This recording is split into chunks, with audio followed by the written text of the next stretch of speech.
Peter and Jane Hughes. They are in the top 10 of Australia's leading family grazing operation businesses. They are by far the innovators in the grazing industry and one of the leading Wagyu producers in the world. Their businesses, cattle properties, cover over 3 million hectares in Queensland, New South Wales and Northern Territory, grazing in excess of 180,000 head of cattle.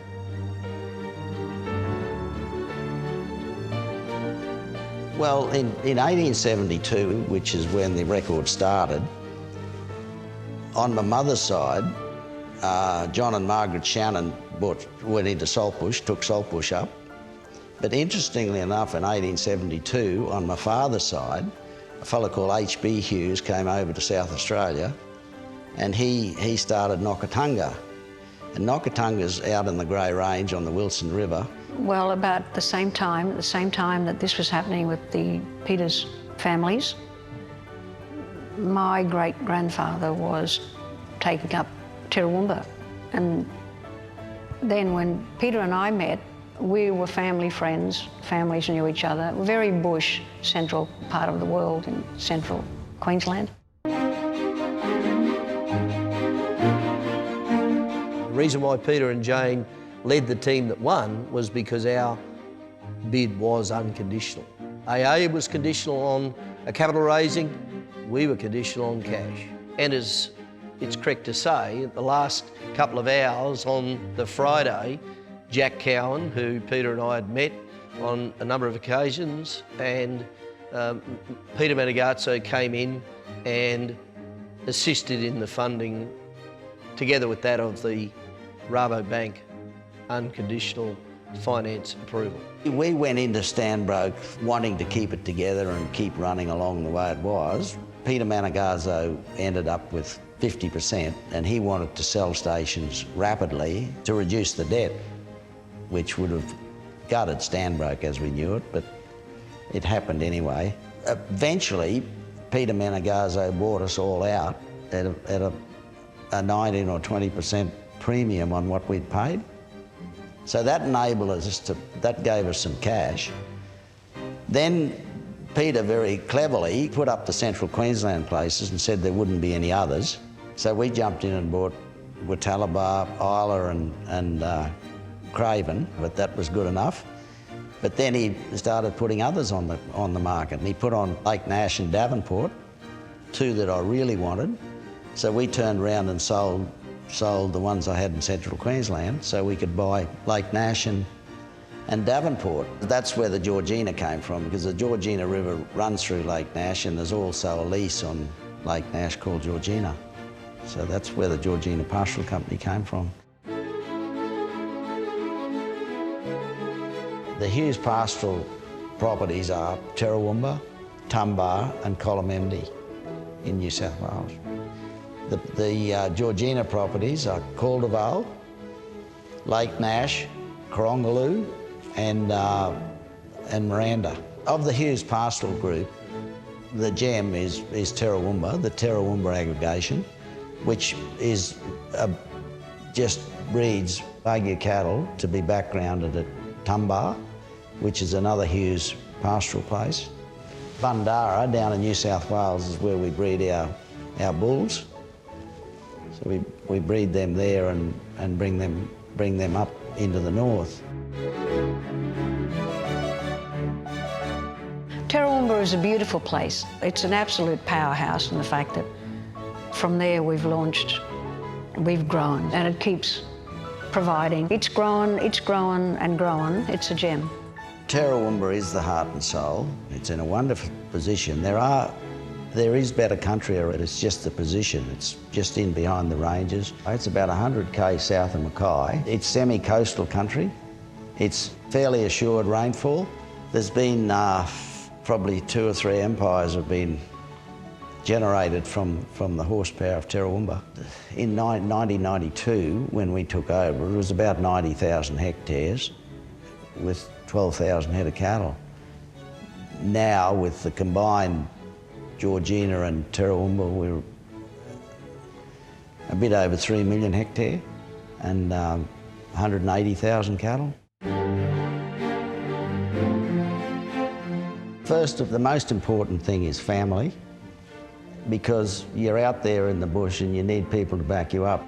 Jane's the best asset I've got by a country mile. There's nothing.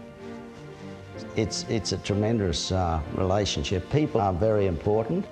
What are you looking for in the people that you employ is, first of all, integrity, and you really want loyalty, and you want people that you like being around. Next, I'd say cattle. And you've got to look after your cattle. You've got to have the waters right and the pastures right. Then you've got your infrastructure, which are your fences and yards. The roads have got to be good. You've got to have good water.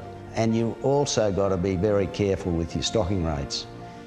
You'll see places sold and they talk about it'll run so many cattle. Just drop 20% off that and you'll be close to it. The marketing is very important. We're involved with Wagyu cattle and those deals are done long term. You know, you organise your marketing over 12 months and that's what it is. We are very agile. We're very adaptable. We're moment by moment. Environmental practices and changing climate mitigation all goes hand in hand with good cattlemen. I can drive past the paddock and look at it, but when you go out and muster that paddock, you can see the lie of the land, you see where the dam should go, and you can see how cattle want to run, where they want to go. And also, when you're doing that, you're working with your people and you know where your weak links are with your people. I've really got to give credit to my team. The team has virtually been unchanged for 25 years, and we've got very good station managers and we've got very good advisors. Firstly, I think there's a great deal of love between the two of them as husband and wife, and mutual respect for each other. They will challenge each other. Two people that have challenged themselves, two people that have believed in themselves, two people that have believed in others, believed in what they want to achieve. They want to win it, they'll win it. Whether it's breeding, the property that they've just bought, or it's fattening, or it's backgrounding into the feedlots. They know exactly what they want. None of them always gets the outcome they want, but they both get the outcome they both want. Why is it such a successful team? Because Jane is probably more ambitious than even I am. Whatever we do, she's first in the car. But we complement each other. She's a great people person too.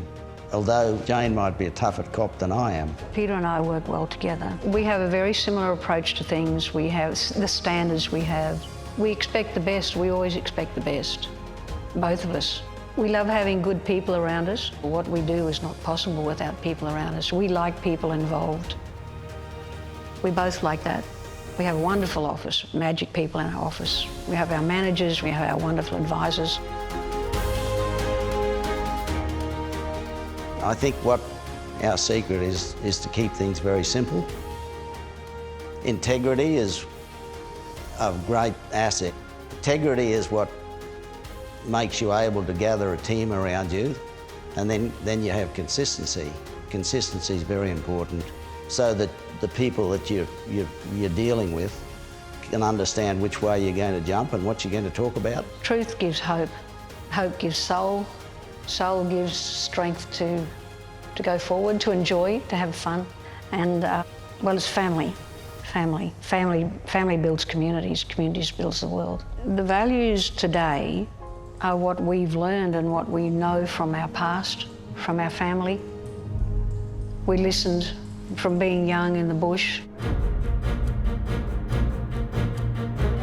Well, I don't think I'm a big risk taker. I always do my homework, and I think that's safe, or you've got a plan B. You can't succeed without debt. You've got to go into debt to be able to progress. And usually those values keep increasing and increasing, and eventually you come out of it. We've been very fortunate. I know there's a lot of things I've been fortunate in, and this is one of them.